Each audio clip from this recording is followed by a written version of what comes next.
Welcome to Boy Time Podcast.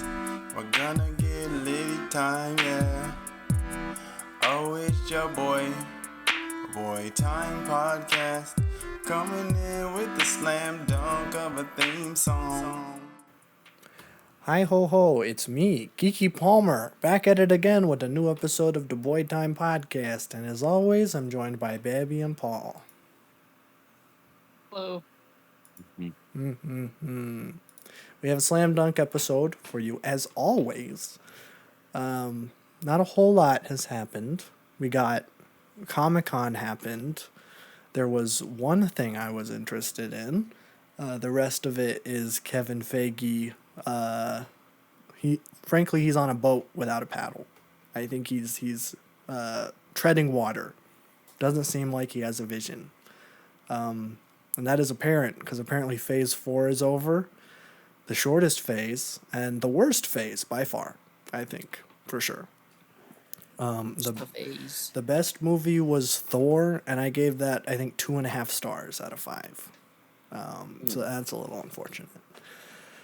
But, you know, there was a thing that was pretty cool that came out of that, but we'll get there when we get there. I have some movie reviews. I have a really good movie, a decent movie, and a really bad movie that I want to talk about. So that'll be fun. But first, let's start with gaming, because we always start with gaming. You guys know that Multiverses game? Mm-hmm.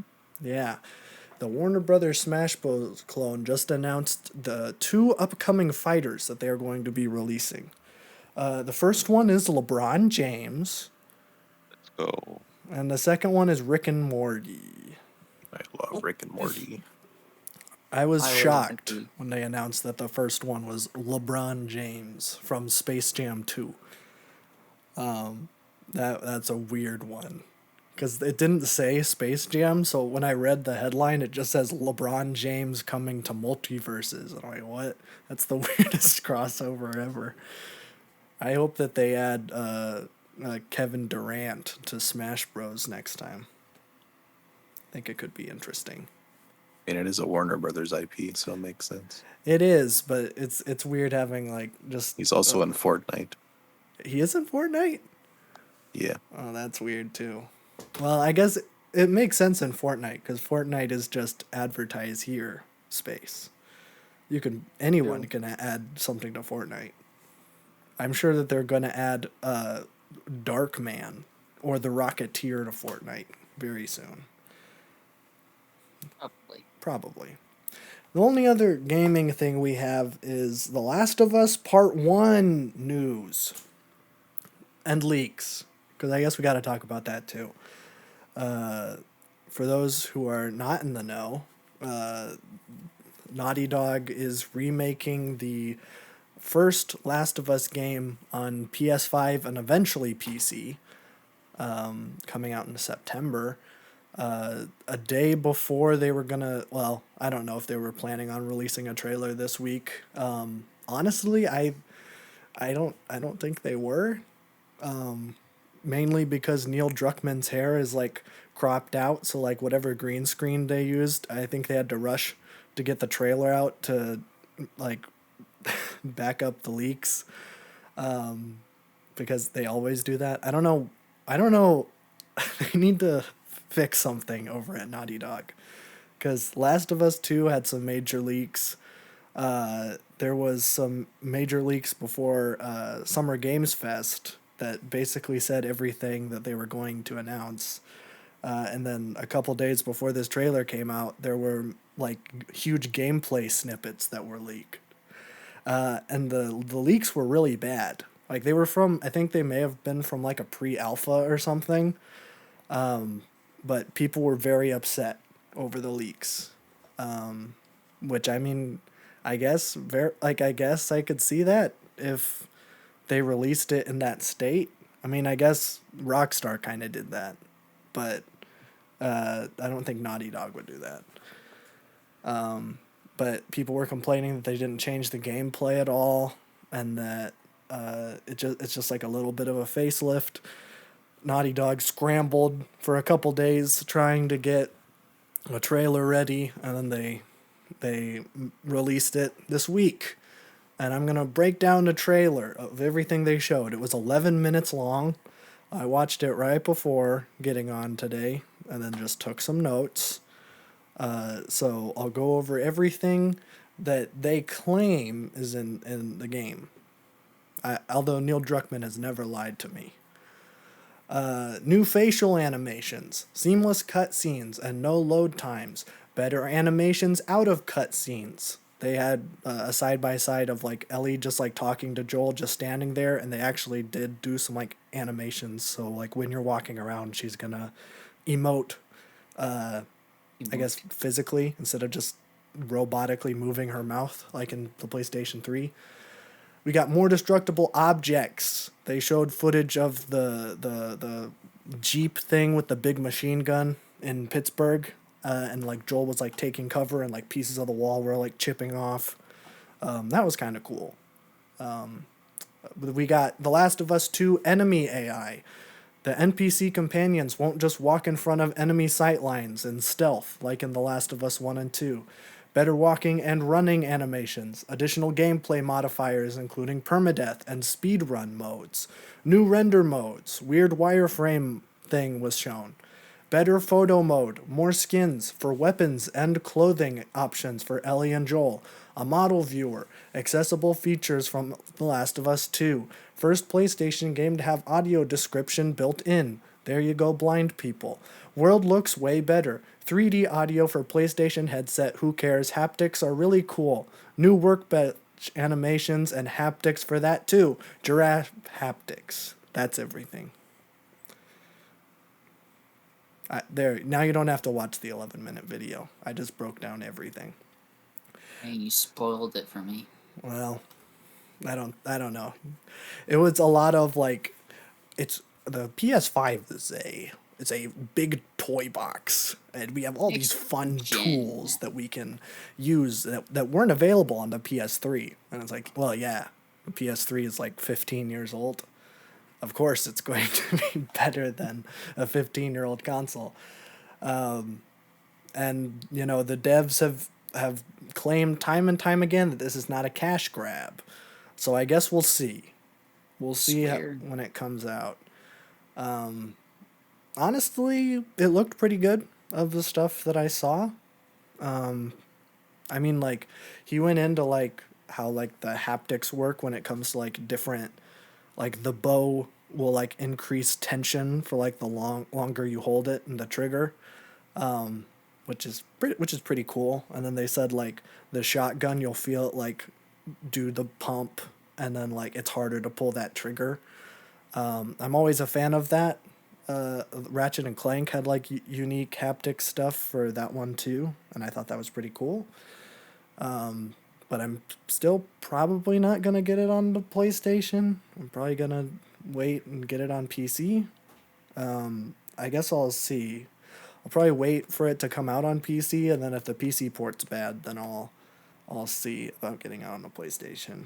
But either way, I don't think it's worth the $70 one. I know people are throwing that around as if it's the only one that they're selling. That's not true. I believe the standard version of the game is $50, and the digital deluxe version is $70. So I would not. I mean, you're gonna get like a digital art book with the digital deluxe thing, because the standard comes with the DLC. So yeah, I don't know. I wouldn't spend $70 on a game that is very old. But that was pretty much it for gaming this week. We got some show news. We actually got some exciting show news, if you ask me. Smiling Friends, one of my favorite shows, and one of Babby's favorite shows. I know Babby's a big fan of Smiling Friends. What words of my mouth? Fine. Do you like Smiling Friends? I'm a big fan of Smiling Friends. Okay. See, okay. Well, you're going to be very happy then, because we are getting a Smiling Friends special coming out on August 7th, so just a couple weeks. and it's called The Smiling Friends Go to Brazil. Uh-oh. Wow, I didn't know that. Haha. I think knew it's that. I think it's That's pretty fun. that's a good name though. Yeah, I don't I don't think we got any plot details, but I think it's gonna be funny. That's enough of something to drag me in. Yeah, I don't know how long it's gonna be. Each episode's 10 minutes. Maybe this is gonna be a 30-minuter. I doubt they're gonna do an hour. That seems excessive. I don't know. I guess we'll see. But we got that, and then we also got a trailer for season 4 of Atlanta. That's officially coming out in September, so that's pretty epic. Let's go. They weren't kidding when they said that they were gonna do both seasons this year. I feel like we just finished Atlanta season 3. What was that, like a month ago? Maybe more? It was like 2 months ago, 2 months ago? at least. Oh well. I guess yeah, because it was it. I think it ended in May. That would make sense. Because it had to be done in time for the Emmys to consider it. Even though they And not give it any. there was one, just Donald Glover, who's barely in this season. Yeah, but that's a thing, and I'm excited, as you can probably tell by the tone in my voice.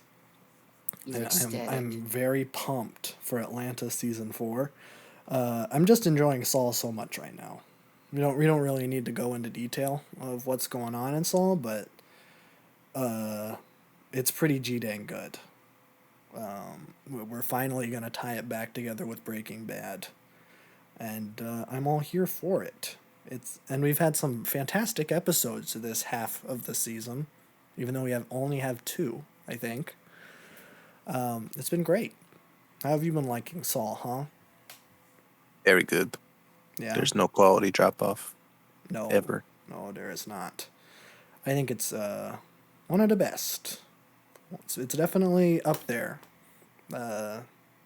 We'll see if it sticks to landing. Then I might be able to say it's as good as Breaking Bad. I already say it's as good as Breaking Bad. Well, But they gotta stick it. yeah, that's what I'm saying. Like right now, it's as good as Breaking Bad, but if they really flub the ending, then that's gonna ruin it. I don't know if it'll have as good an ending as Breaking Bad. I don't see how it will, just because it is now just going to be Breaking Bad. So Yeah, that is true. for 4 episodes. It is a lot. I was like, how is there 4 episodes? It seems like there's 1 or 2 episodes left, but I guess we're gonna have like a whole arc in 2008 instead of 2006, 2005. 5 or something. Yeah, so that's pretty exciting. It's really good. If you have not seen Saul, and you like Breaking Bad, the first season's slow. I tell this to everybody I recommend Breaking Bad, or not Breaking Bad, but Better Call Saul to.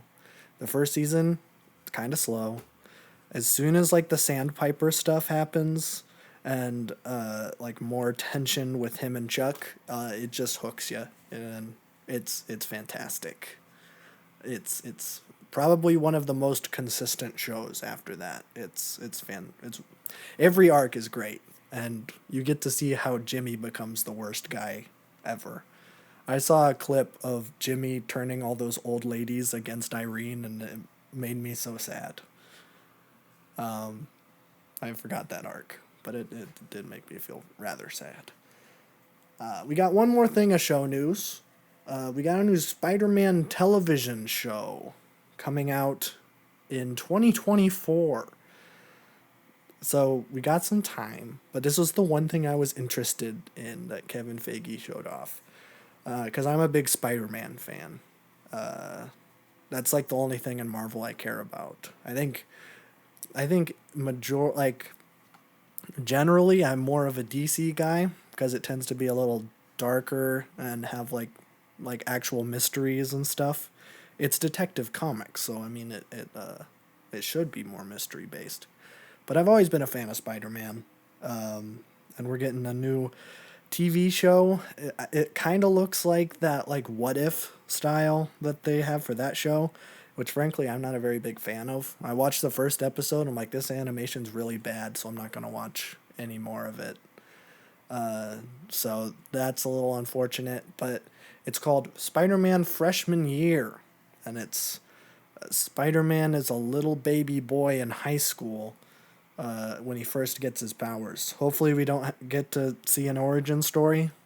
That's like the one thing that I'll well, not the one thing, but I think one thing that the Marvel Spider-Man got right is that you just jump in and he's already Spider-Man, because everybody already knows that story.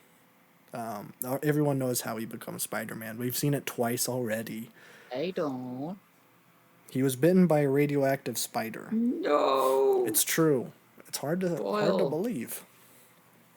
And then he works as a wrestler and he fights Bonesaw, played by Macho Man. Played by Macho Man Randy Savage. Except, no, in Amazing Spider-Man, he gets bitten by a radioactive spider and then he's really hot because he's Andrew Garfield. Not as good. Not as good. But, yeah, I hope this one doesn't just do the... We don't need to see Uncle Ben die again. We've seen him die so many times. It's like Batman and seeing Bruce and Martha. What's his dad? Thomas Wayne, I think. Thomas and Martha Wayne. Like, we keep seeing them die. Like, it was in Batman versus Superman. It was in Batman 89. It was in the beginning of Batman Begins. So we've seen it. Everybody knows the robber shoots his parents and leaves Bruce Wayne alive, and then he becomes Batman. We don't need to see it. That's why the Batman didn't have it in it. We already know. We know that he's a depressed guy because he listens to Nirvana as he's riding his motorcycle on the street. But yeah, I don't know. We'll see. I'll keep you guys posted on this Spider-Man show as more details come out, but we're probably not going to get anything for another year. So there you go. Let's get into some movie news. We have, I guess I will keep with the Spider-Man theme. Spider-Man No Way Home More Fun Stuff version. The extended version is re-releasing in theaters in the U.S. on September 1st. That does vary. There's a huge chart that they posted of when it's releasing. Some places are getting it like 2 or 3 days earlier than us, and some places are getting like a week later than us. So check your local and regional time to figure out when this movie comes out for you. But for us, it's going to come out on September 1st. I'll probably wait to see what people say about it. I don't think this is not going to be one that I'm going to, go for a midnight release, because I've already seen the film, frankly. I don't know what they're going to add. But also tied to that, the Raimi trilogy of Spider-Man films are going to be added to Netflix on August 1st. Just a week away from this podcast coming out. So if you've not seen those and you want to see some of the best superhero movies ever, Spider-Man 2 is one of my favorite movies. I would highly recommend those movies. Not the third one. Well, you can watch the third one. There's some funny cringe moments that you might enjoy. Emo Maguire, whatever they call him, he's in it. And there's the infamous "Get me cookies with nuts" line, because he's gone nuts. It's really clever. Vince. It's pretty funny.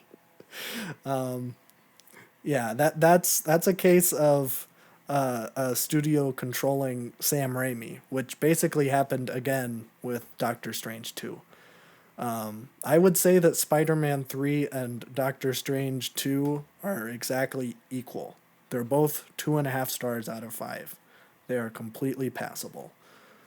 Or mid. Or mid, as they say. They do say mid. I'm not quite up to date on my lingo.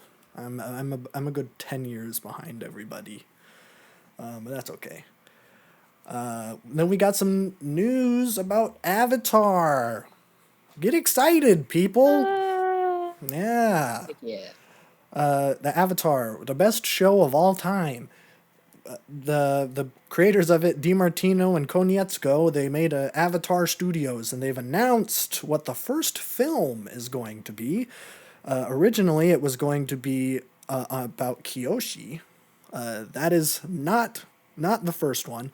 The first one is going to be, I guess, do you remember those like flashbacks in Korra where it's like adult Aang and like Katara and Toph and everybody?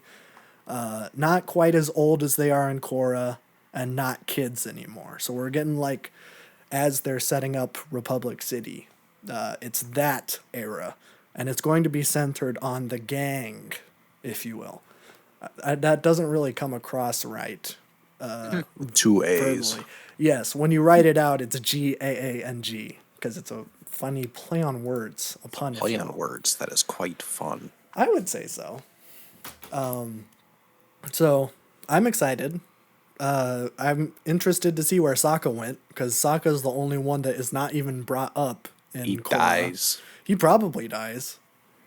Or they'll He's just first. like adapt the comics, which I think that's what Paramount's doing. I think they're just gonna adapt like the Kyoshi comics and the Korra comics and the Avatar comics, which those are great. I've read like the first 5 or 6 of the Avatar comics.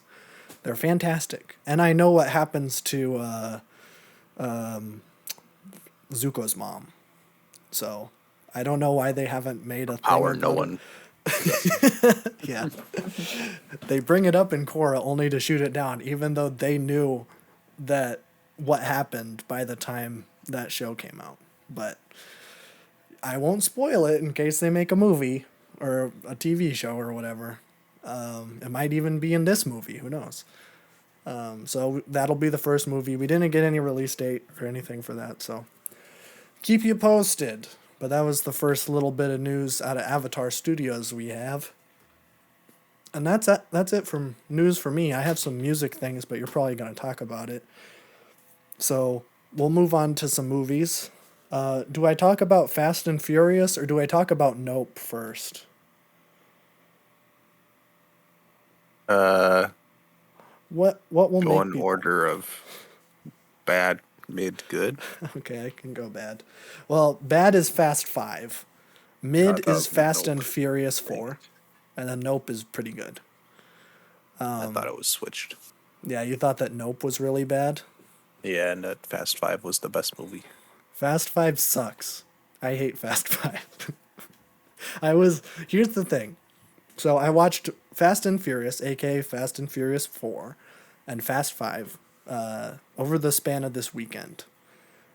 Fast 4 is actually pretty good. I was shocked.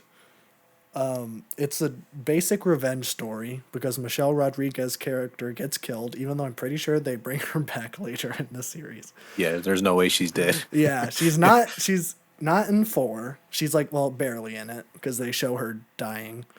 And then she's not in Fast 5, so I assume they bring her back later. But I don't know if they planned on it because in Fast 4 there's a dude who's like, yeah, I killed her. I walked up with my pistol and shot her as I like rammed her car and made it spin all over, and then I shot her. And then Vin Diesel kills him. And I'm like, okay, that's fun. It was an interesting thing. There was some really great car stuff in the 4th one where I was like, wow, that's like awesome. I love seeing all the fun car tricks because it's all, I mean, it looks real. I think I would tell if it was fake because it's like 2008 CGI. But it was really well done. Some great stunt driving. And then Fast 5 sucks so hard because Is that the one where they do the runway? the runway. I don't think so. There is one with a runway where it's like 25 miles long. Oh no, that's not in this one. I know what you're talking about because I've seen the trailer for that one. Yeah. That's either like 7 or 8, I think. No, this one's the one in Brazil. It has the infamous line, "This is Brazil." It's all worth it for that line. Yeah, this one is also the first one with The Rock. The Rock comes in as Hobbs. Oh, I forgot to mention that Gal Gadot is in the 4th one, and it's so weird because she's like a big movie star now, but this was like straight out of her being an Israeli model. So she's like super, super skinny. And I'm like, this is weird. I'm used to seeing her as Wonder Woman in Zack Snyder's Justice League in 4:3 black and white. So that Creative purposes. creative purposes. Your TV's not broken. So in Fast Five, Vin Diesel, they go all in on the story. And the story sucks. It's just them escaping the law. So they go to Brazil, and then the FBI guys are trying to kill them. And then Cristobal from Barry, it plays one of the mob guys, and he's also hunting them, which is so funny. So like this guy's just like a fun like house cat guy who got tortured in Barry season 3. It's weird seeing him as the antagonist.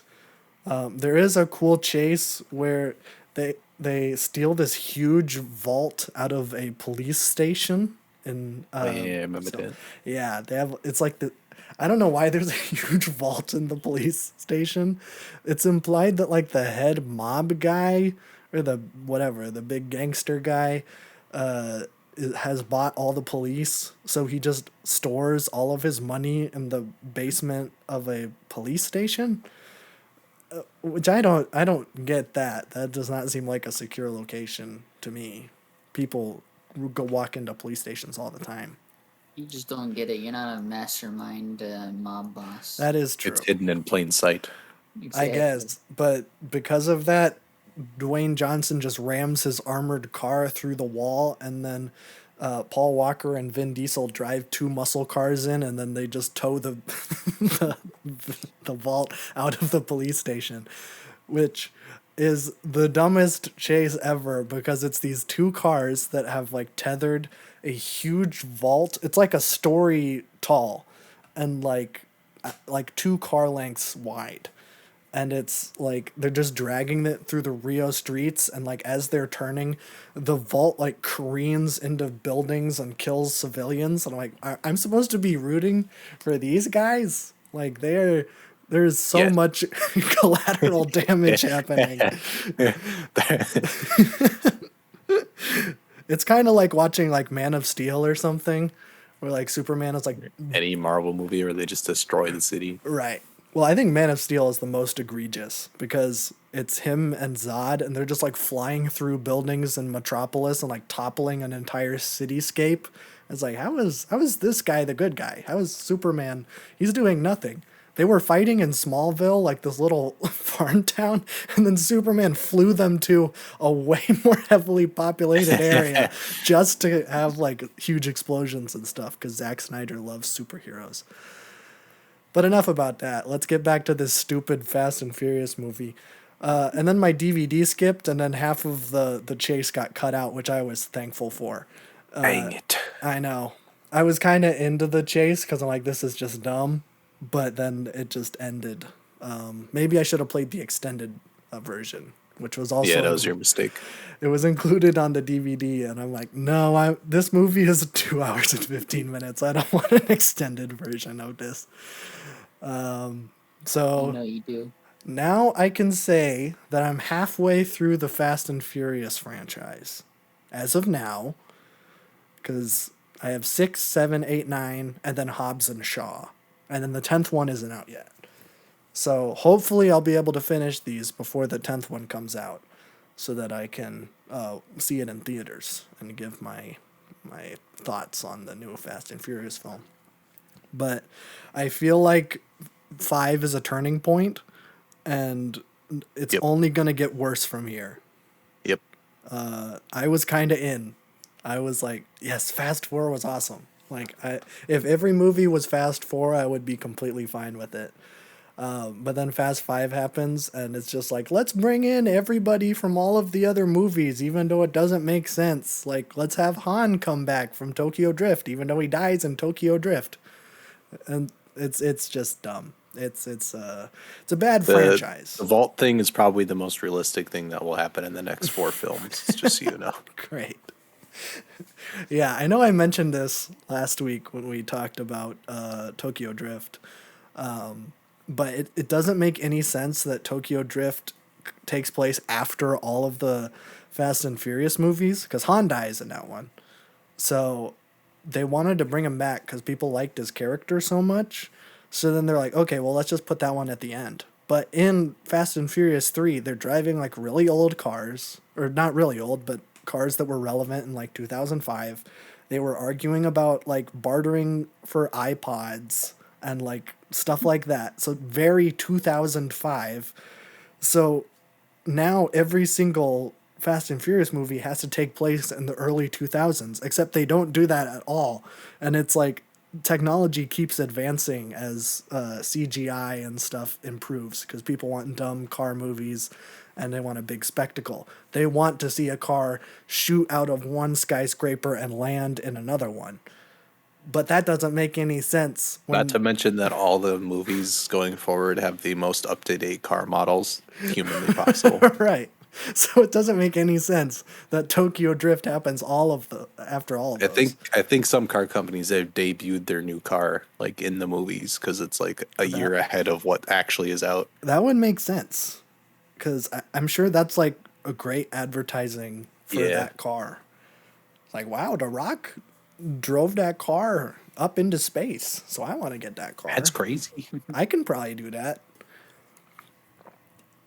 So I'm really disappointed in the Fast and Furious franchise. I was really into it, except 2 was really bad. I think my ranking is 4, 3, 1, 2, 5. So there you go. For now. I'm saying 4, 3, 2, 1 right there. No. Well, no. 2 is worse than 1.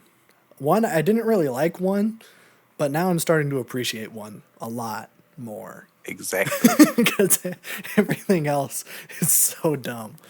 One will be like near the top of your list when you're done. So yeah, I don't know. We'll see.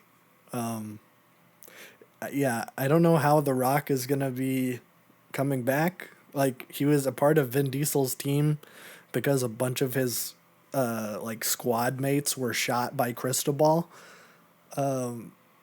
So he's like, I'll be with you only if we kill this son of a bitch Cristobal. And then he drove through the wall, and then he looked over at Vin Diesel and he's like, what can I say except you're welcome? cue the music. And then it turned into a musical. It was really fun. Mm-hmm. Nope. Let's talk about Jordan Peele's new action thriller, Nope, a.k.a. the summer blockbuster of the year. No spoilers.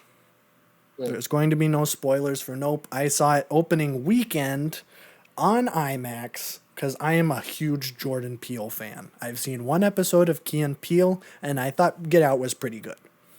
So you can say that I'm the biggest Key. I know everything. I'm the best. I'm the biggest Jordan Peele fan out there. I have not seen Us. I am a huge weenie when it comes to horror movies. Probably my one flaw when it comes to watching movies. I am a perfect person, except I don't like horror movies. I think I'm pretty open when it comes to movies. I'll watch obscure French movies. I'll watch dumb David Lynch masterpieces. I'll watch just about everything, except I hate jump scares. And this is something that, it's too frightening for me. And this is something that Jay from Red Letter Media put, and I'm going to quote him because he's a big horror movie guy. And he says, jump scares are not scary. They're startling. They will make you leave the theater and be like, oh, wow, that was so scary. It ended with a big jump scare. But like movies like The Exorcist are like shot like dramas.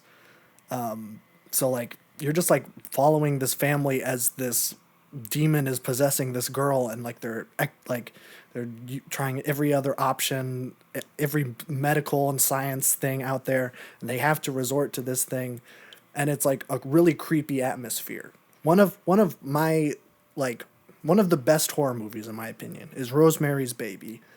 That is not a unpopular opinion at all, but there's not like one jump scare in the entire movie, and that movie, just thinking about it, makes the hair on the back of my neck stand up.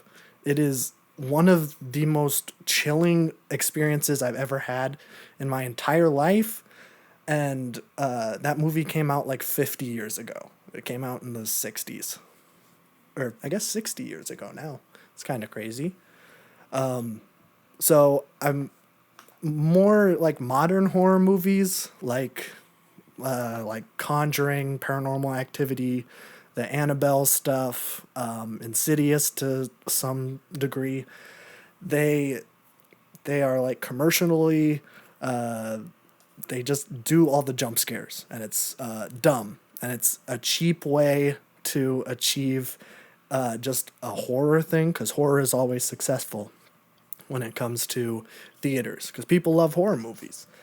But you know, Some you reason. watch the Bye Bye Man, and it's I like love the Bye Bye Man.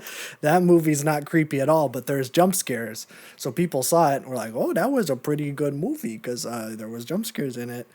That's very cheap, and I think it's very bad. Which is why Jordan Peele stuff has always appealed to me, pun intended.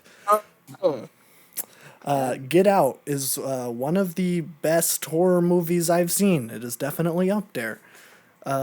And I think a lot of that comes from his ability to kind of show the horrors of like everyday life.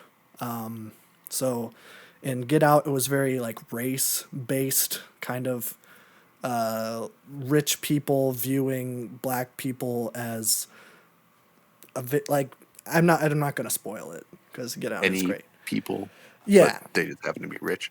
yeah, yeah.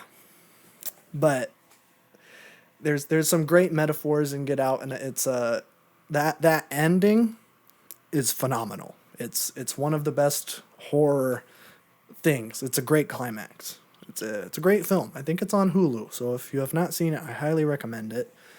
But I think that movie, it's been too long since I've seen it.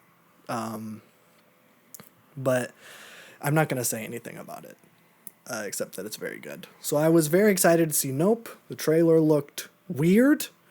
The movie is not as weird as the trailer made it seem.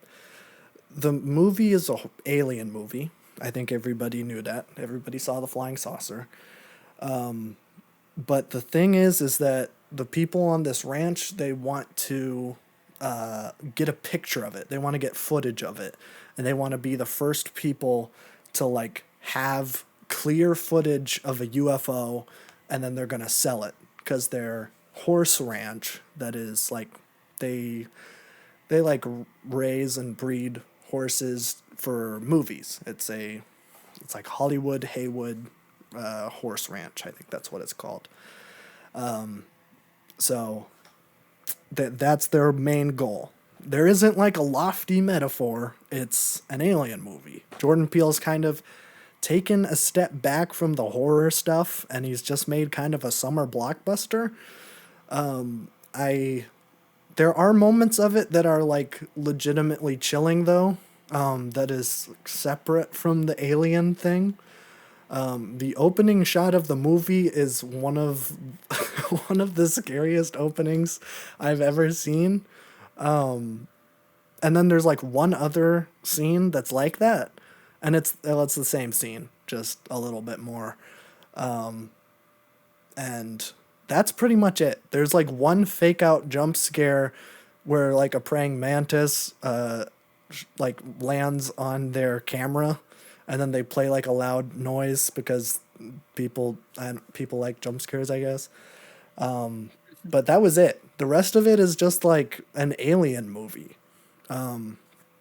It kind of reminded me of Independence Day, like the good stuff of Independence Day, because that movie, I'm gonna say it. I'm gonna say the quiet part out loud. That movie's not very good.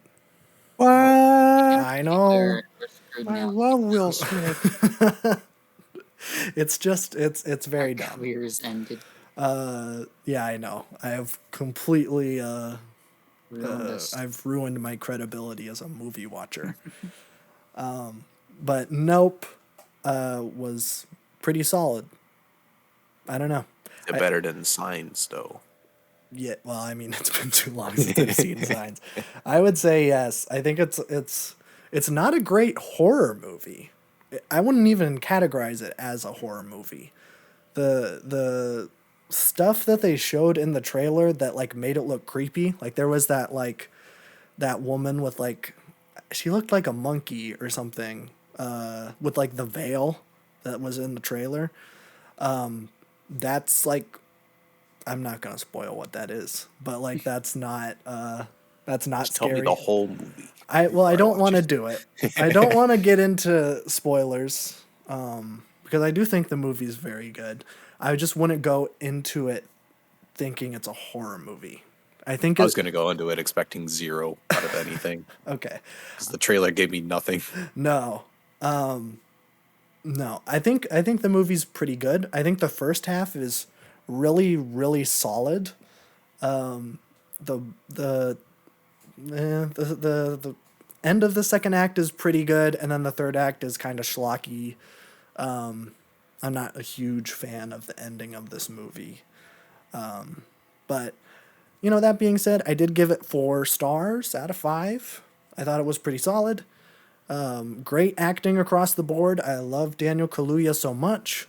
And he plays like a socially awkward dude, which I've never seen him, but he pulls it off so well. Like I empathize so much with him.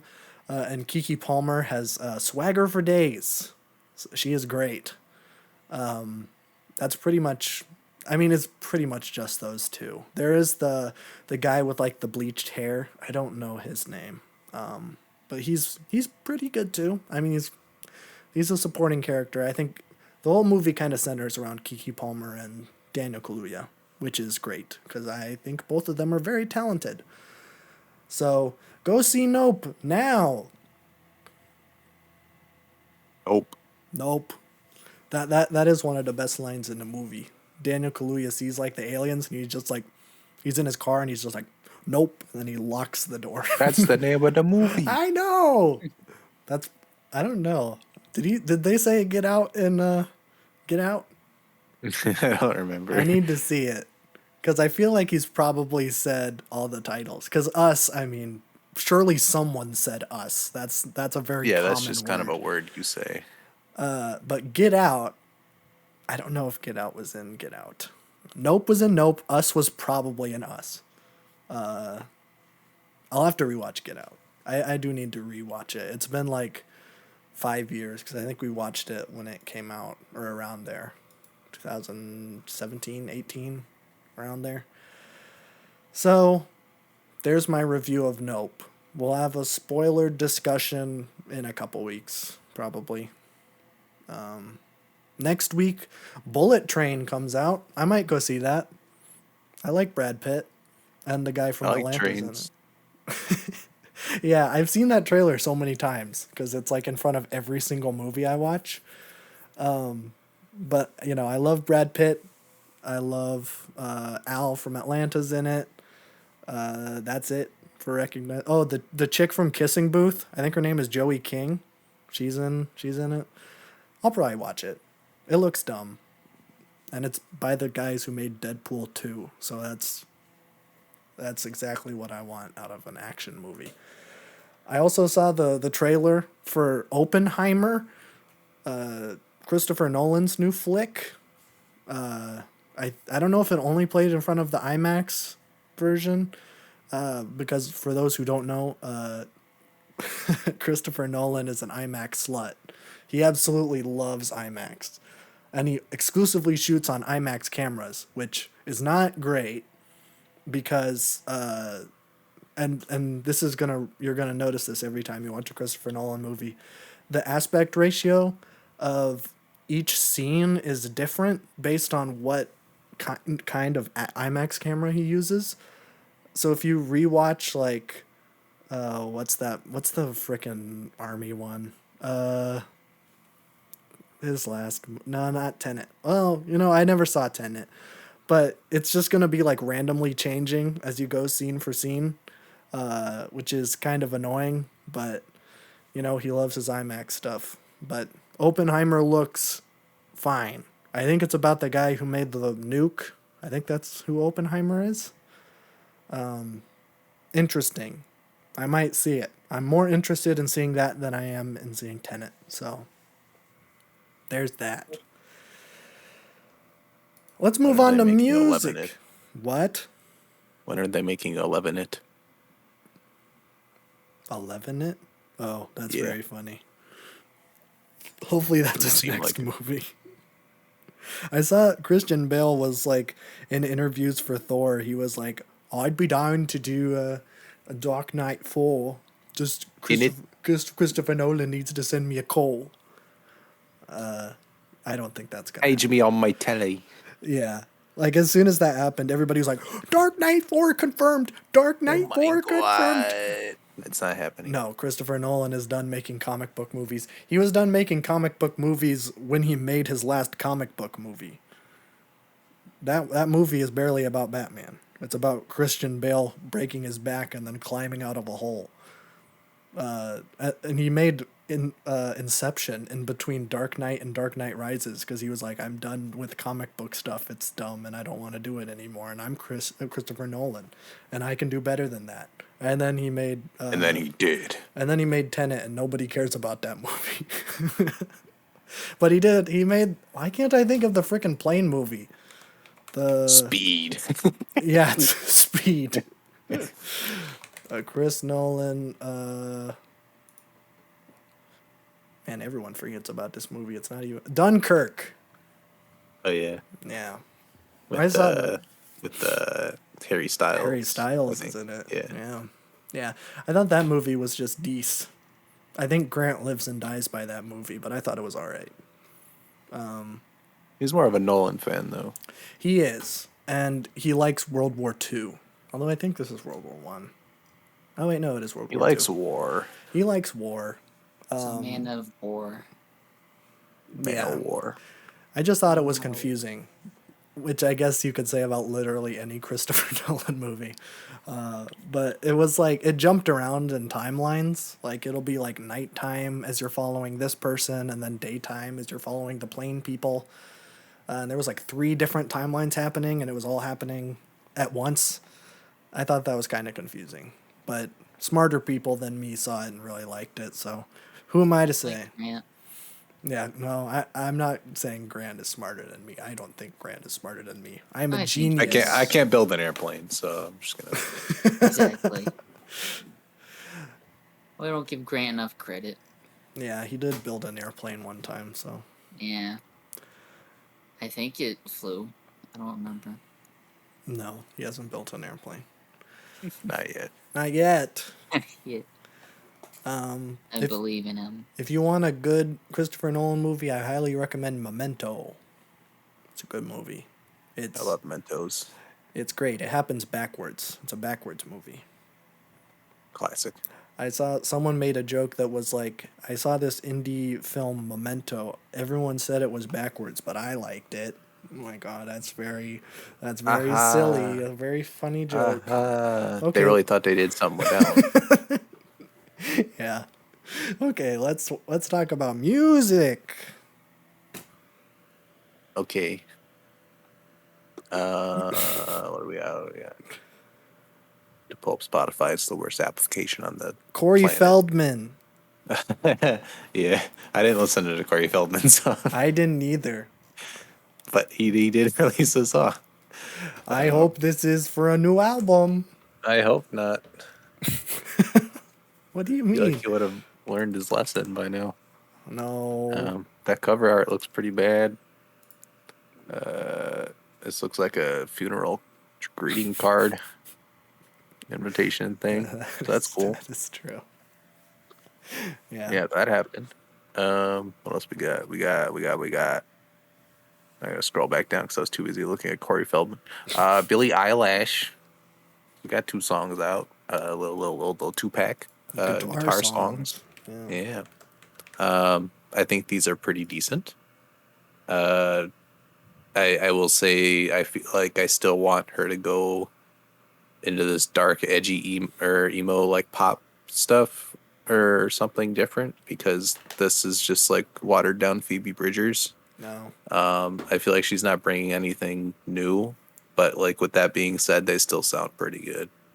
Okay. So like I can't discredit them a lot, but at the same time, it's like, okay, TV sounds like a Phoebe Bridgers song with worse lyrics. And then the 30th seems like it's a slightly edgier Taylor Swift song, Oh, okay. which is to say they're both pretty good. Okay. But when it comes to Billie going forward, I would like to see that uniqueness that we got with her first album. Yeah. Even Happier Than Ever had some unique qualities to it. But yeah, I think they're pretty good. Her voice is getting better and better, which is cool. That's good. Production's not anything crazy, but I mean, it's guitar songs. It's a pretty bare instrumental palette here. I think the 30th is better because there's a really cool vocal build up at the end.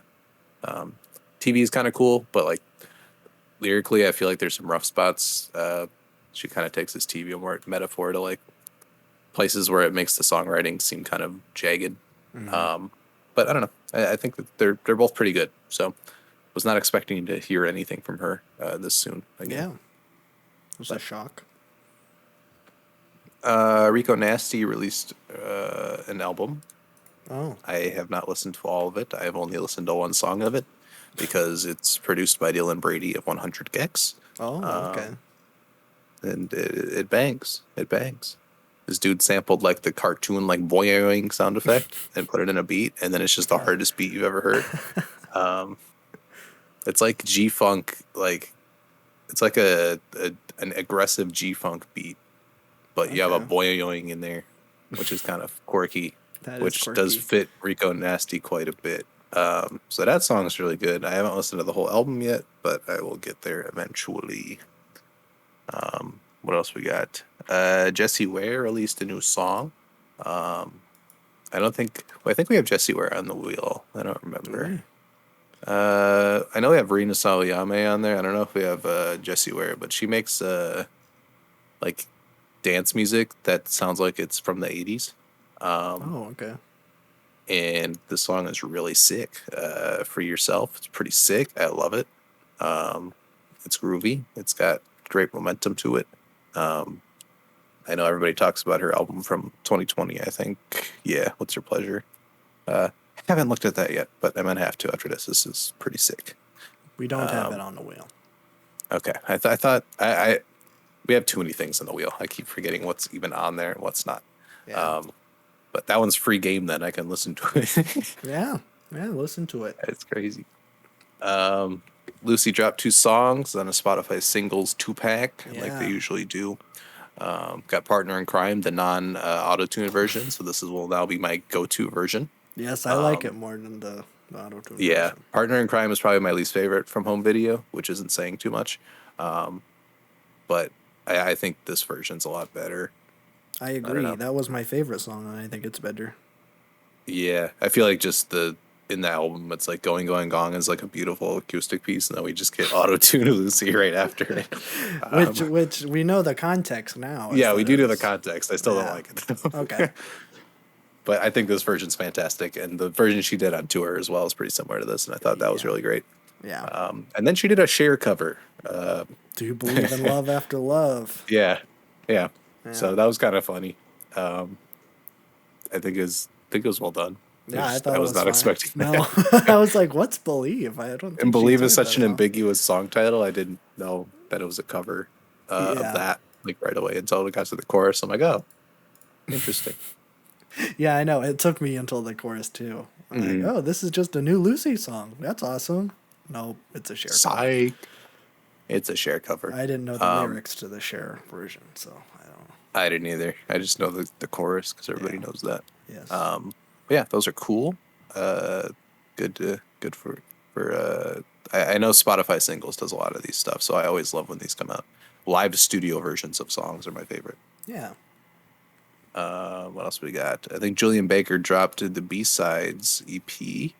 I was wondering if anything was going to come from that one single. It's just a little B-Sides EP of 3 songs. Haven't gotten to them yet, but I don't know. I'll get to them before next week.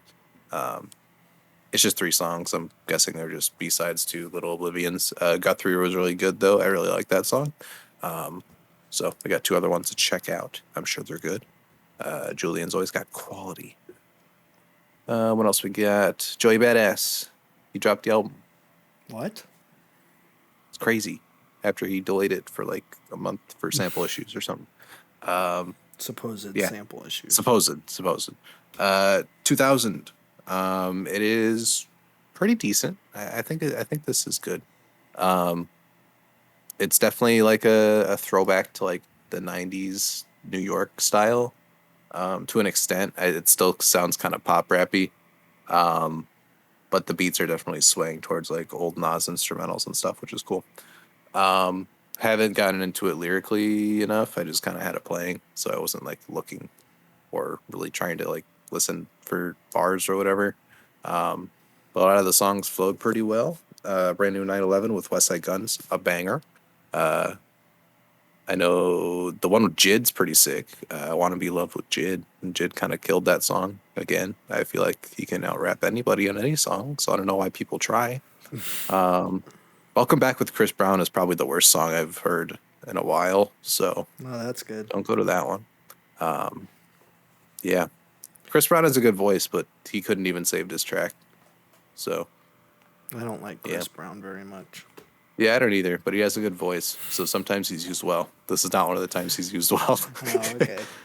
Yeah, I saw that people were angry that he compared himself to Kendrick and J. Cole. I think people were more angry that J. Cole's in that conversation. Oh, is that it? But I do think J. Cole's better than Joey Badass on record. Okay. Although I think 1999 is probably better than any of J. Cole's albums. I still think J. Cole's a better rapper.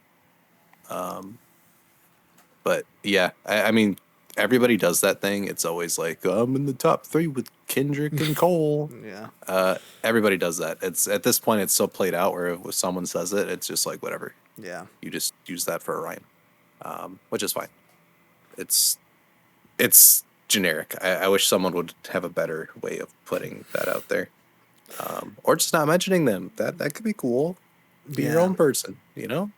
I don't think Kendrick's the best rapper out right now, but like... Yeah. Q-Tip is.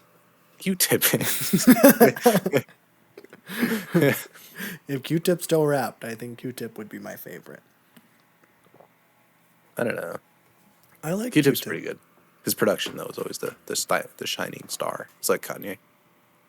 Although his voice is really great. I love when he does choruses on features. I think he's very good at that. I love Q-Tip. Q-Tip's great. I hate Phife Dawg. Phife Dawg ruins every track that Q-Tip is on. You're just dissing a dead man. That's crazy. That's crazy. It's okay. You can do that. He's not going to defend himself. God, I'm cutting this part out. But yeah, overall, I think this album's pretty decent. I'll see how much I return to it. I think the back half of it is definitely better for me. I think like "Want to Be Loved" to the closing track, that 4-track run is really great. But yeah, nothing crazy. I don't know. I didn't have a lot of expectations for this, but I know a lot of people were like, "Oh, this is the comeback Joey record. It's going to be like insane because he's like following up his 1999 mixtape." I just didn't really have a lot of expectations going into it, but I think it's still pretty decent. Okay. One of the better hip hop records this year. What else do we have? I think that's all I have liked. Let me see if I have anything not liked in my playlist. I don't think so. We could talk about Kid Cudi getting assaulted. That could be cool. Yeah, that was sucky. Yeah. Kanye and Rolling Loud are both massive idiots. Kanye pulled out of Rolling Loud like a week before. Yeah. And Rolling Loud was like, sorry, we can't give you refunds on your tickets, so you're going to have to sit through an artist you don't want to go to. And this is in the middle of a Cudi and Kanye beef. Yeah. Where Cudi did absolutely nothing, and then Kanye decided to be mad at him for some reason. I don't know why. Didn't he I say think that it's that was because the he last likes. song that he was going to be I think with? it's because Cuddy was like hanging out with Pete Davidson or has hanged out with Pete Davidson or something. Oh, I don't know. It's really stupid and childish. But anyway, Rolling Loud's like, we'll replace him with Kid Cudi. And everybody was like, why? Like, Kid Cudi's great, but when you compare, Kanye can do like 2 sets that are 2 hours on Rolling Loud and have it still just be his top hits. yeah, Like, he has so many top hits, he could create like a 4 hour track list easily. And we saw him do that at that Drake concert. yeah. Where he just went through like the biggest hits of the last decade, and it still took up like an hour and 40 minutes. And then Drake came out and played Certified Lover Boy.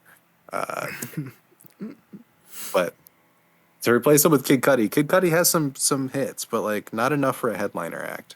No. Unfortunately, I think Kid Cudi's great, but like that's not the person you bring in. One, because of the correlation between the two at that moment, and then two, because that's not a headlining act in 2022. If this No. was like 2011 or 2012, for sure, like Kid Cudi will be the headliner, and that'd be good. But yeah, and then just Kanye came out on Lil Durk's set while Cudi was performing, so Kanye showed up anyways, Yeah. and there's not a contract obligation there apparently, and I don't know. Festivals are just the shadiest things on earth, and it makes it worse when you have an out of control man like backing out of a festival because he can't bring out Travis Scott and then just sneaking into the festival anyways to Oh, go on someone else's stage. is that why he backed out? Because he couldn't. I'm let pretty Travis sure Scott? because they wouldn't let him bring Travis Scott out, which is kind of petty. But 'Cause of I the mean, I guess Astroworld stuff? if you're gonna ride for Travis Scott, I guess ride for him. I guess. Yeah, I think it's because of the Astro and stuff. Yeah. Which I feel like he needs a breather for a little bit. Although that wouldn't be a Travis Scott, made festival, but still. Yeah. I don't have anything against Travis Scott performing still, as long as he has obviously like up in the quality of security and safety. But we haven't really seen that yet since he hasn't performed. But festival crowds are always just like the worst crowds. Yeah. Didn't that happen to, was it Travis Scott? Because people wanted to see Drake. No, that was it was Drake got booed off of Flogna because Frank Ocean was supposed to headline. Yeah, that's right. And then they booed Drake off, which is strange because I feel like I would enjoy a Drake headliner. He's got so many hits. Like that's a good headliner. Yeah. And if you, I mean, I guess there are a lot of Odd Future people that would be like the Drake cringe. I want Frank Ocean and Tyler, which I could see. Yeah. Yeah. But still, booing artists off of stage and throwing things at them for a festival that you're attending is still a little weird. It's cringe for sure. It is very cringe, especially when like I felt like a majority of people that liked Cudi also loved Kanye before this whole little beef thing that is non-existent. So just to see these weird this weird turn from Kanye fans is really stupid, but they are Kanye fans, so I mean. That's how it happens. If you're not parasocially like riding for your artist, then are you really a fan? But yeah, bad situation. I hate it. Cudi deserves more respect. He's kind of been getting thrashed on the timeline and stuff recently. Yes. I don't know where this turn to hate on Cudi thing came from, besides this Kanye thing, but it has happened quite quickly, and I think it's really stupid. Yeah. Twitter is becoming, or just all social media in general, is just becoming worse and worse. I think there's no nuance anywhere anymore. Yeah.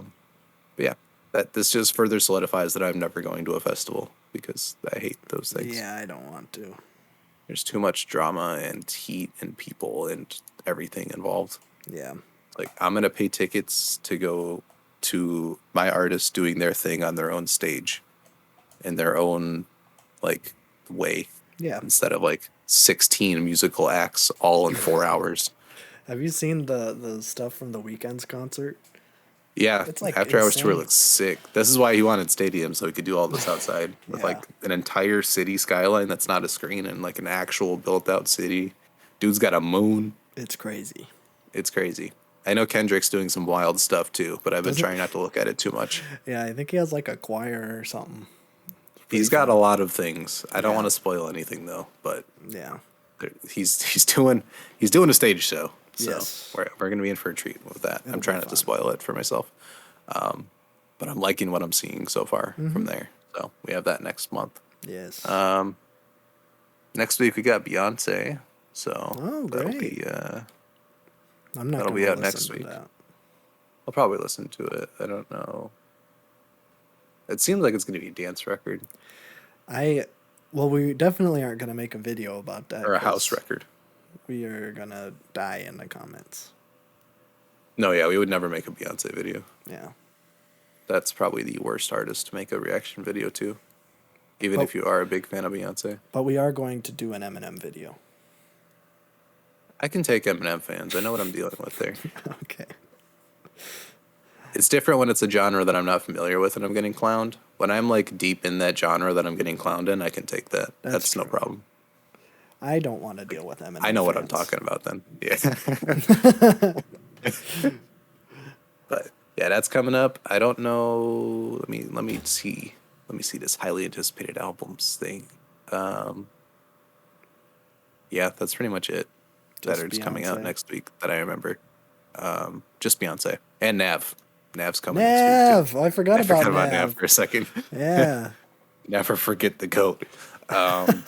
Yeah, Nav is coming next week. I'm so excited. But yeah, that's coming out. Other than that, I've been just neck deep in Snail Mail and Black Midi. Those are the two records that I'm just really going through right now because they're both amazing. Lush is great. Lush is just growing so much on me, just like Valentine did, and except that we've sped up the process. So Both are This well. thing is Both great. Lushes are great. yeah, Yeah. yeah. I guess Yeah, so spoiler that- for the videos coming up. Spoiler for the videos. We won't go deeper into that though. You have to listen or watch the video to get the full thing there.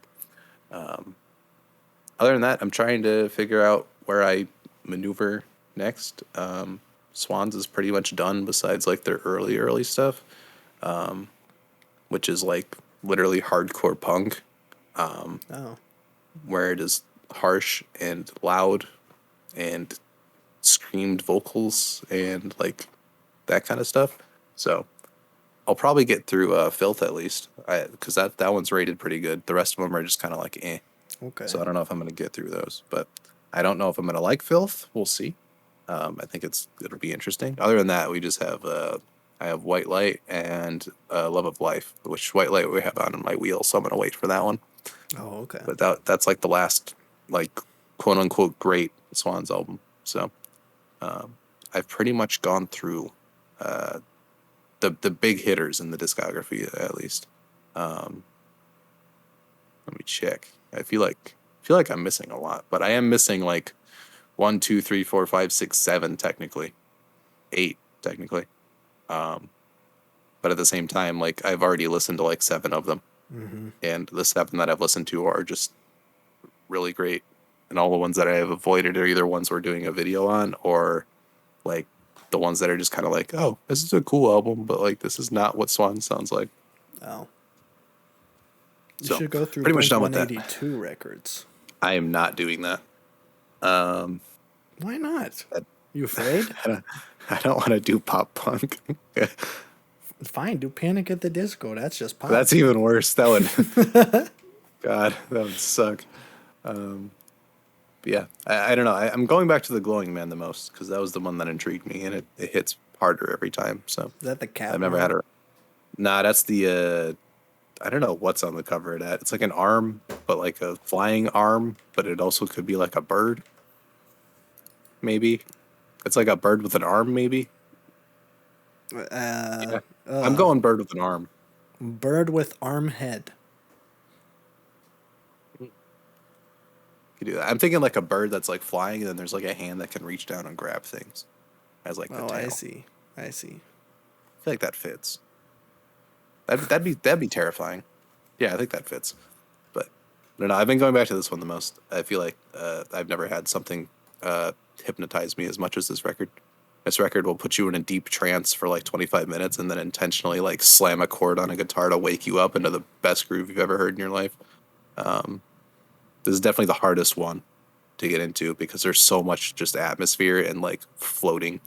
But I think it's the most rewarding. I'm getting the most out of it. And the back half of it with like, actually the whole second disc is like literally more perfect than perfect. You could go through like the entire set of all human emotions within that disc. So that might be the most transcendent music ever created right there. But yeah, their catalog's almost done. And I've given like 200 out of 100 perfect scores. I might move up the Glowing Man to that since I'm literally just deep into that record. And it gets better every time. But gone through the Godspeed discography and most of Swan's discography. And 2 out of the 3 Sigur Rós big albums. So at that point, there's a couple other post-rock things I can check out. I know there's like Explosions in the Sky and stuff.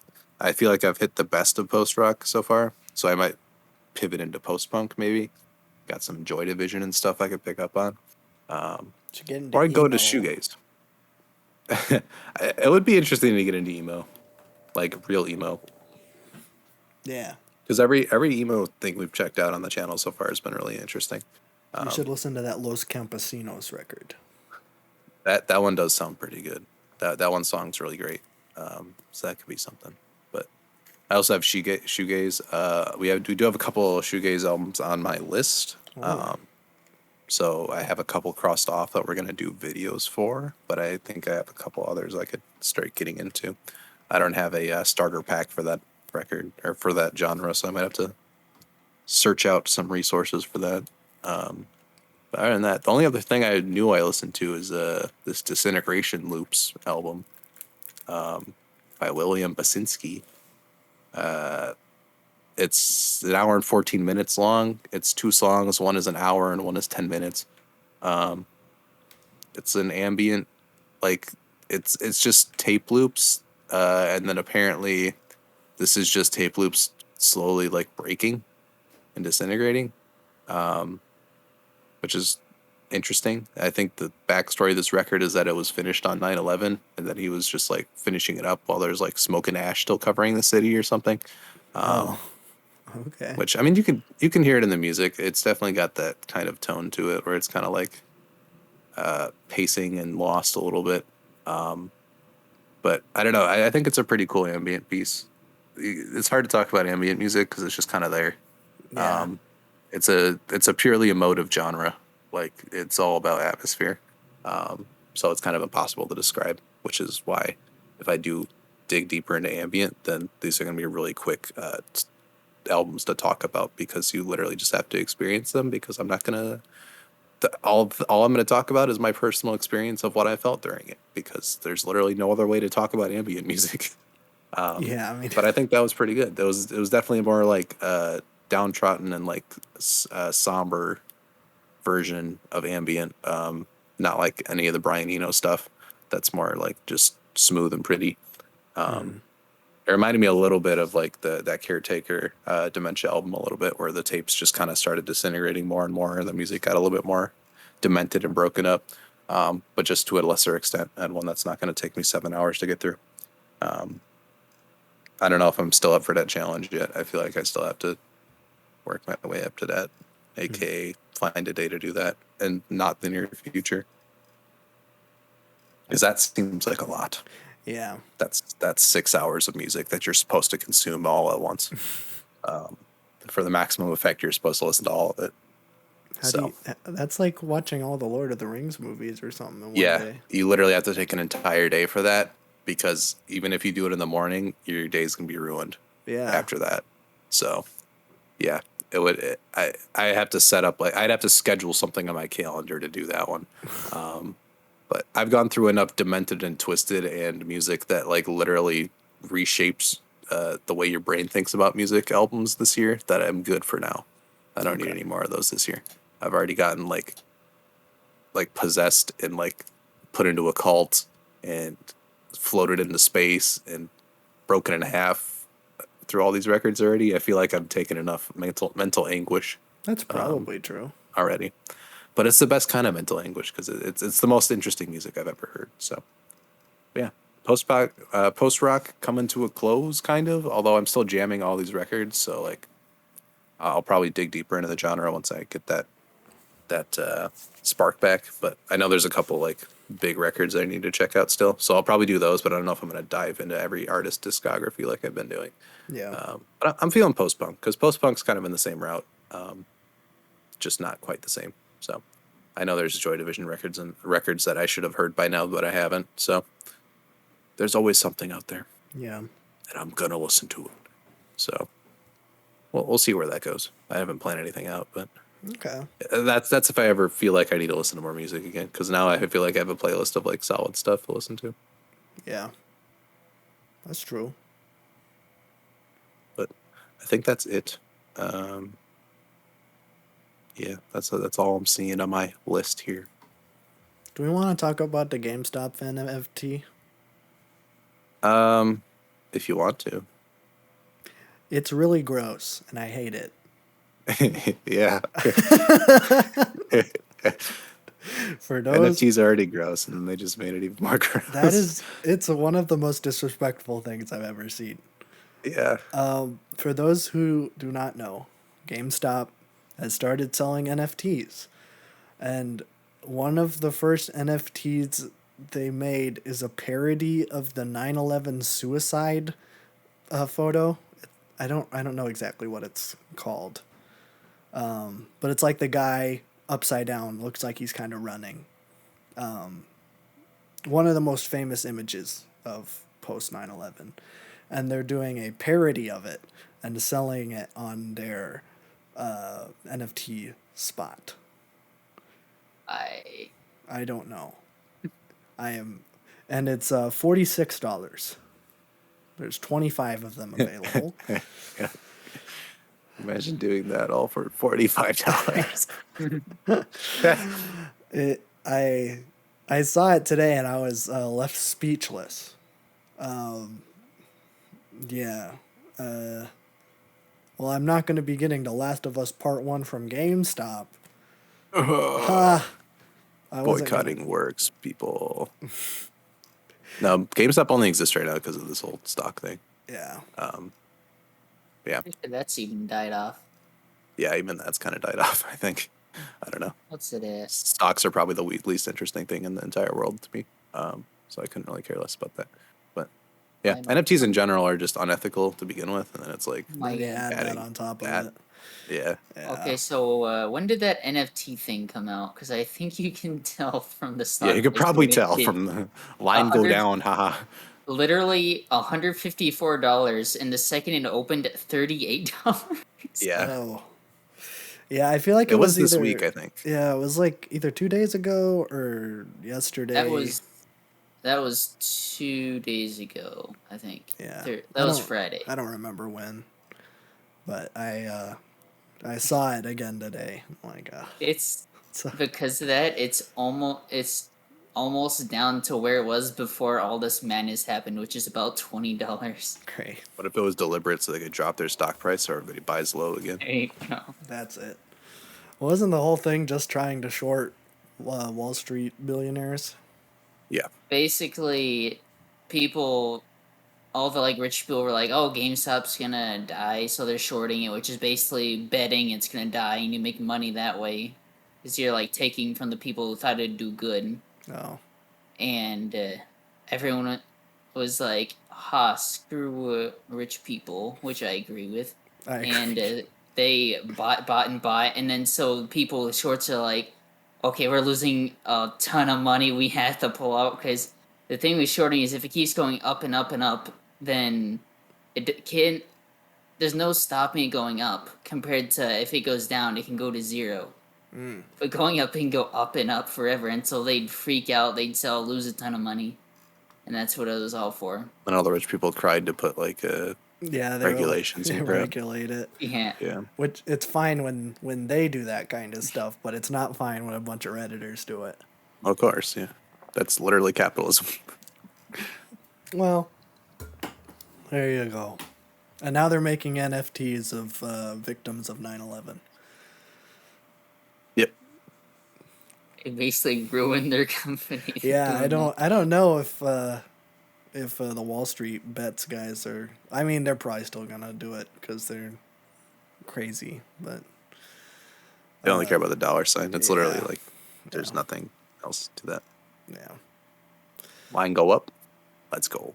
that's funny to me. My entire life philosophy is if line go up, I am happy. If line go down, I'm very sad. That's just people who.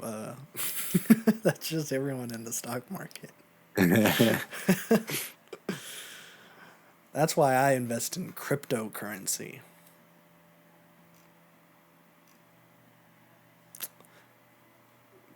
I guess. What do you mean you guess? It's good to get in at the ground floor. I have 3 Bitcoin. This is not a scam. How does Which it is feel what, like to be a poor 60,000? bitch? I bet you don't have 3 Bitcoin. You know how much that's worth? 60K. At this point, probably like $50. $60, I think. Yeah.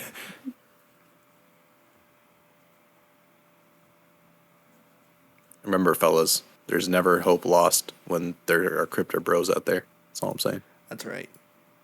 I am. You are infinitely more interesting than the person next to you that owns crypto. That is Just true. know that. That being said, we are going to start Boy Time Coin. Everybody should buy as much as possible, and then we're going to cash out once the value hits high enough to where we will make an exorbitant amount of money. Yes. Let's do it. $1 more billion. Yes, it it would mean will a be more great. billion to us. And then I'm going to put all of that money back into cryptocurrency and then make less money because it's dying. Yes. My name is Logan Paul. I am now setting hot up a take. shell company overseas so I can avoid paying income tax. That's right. Panama? Never heard of that Yeah, country, Panama. but I do like setting up banks there. That one bank in North Dakota? Yeah, I'm setting one up there. I think that's a fun place to have it. I do like visiting North Dakota on occasion. Yeah, I think there's that one bank in North Dakota where like all the billionaires have accounts there. And Oh, it's that's like fun. a direct link to like the Panama stuff. But Oh. it's in the US, so they can technically go to that one. That's fun. We should go there That's and pretty rob cool. it. Do a Fast and Furious style vault heist. Yeah. That'd be fun. As a joke, of course. As a goof on camera for a documentary about Vine stars and where they are at now. Yes. We need money to fund that project. Okay, bye-bye.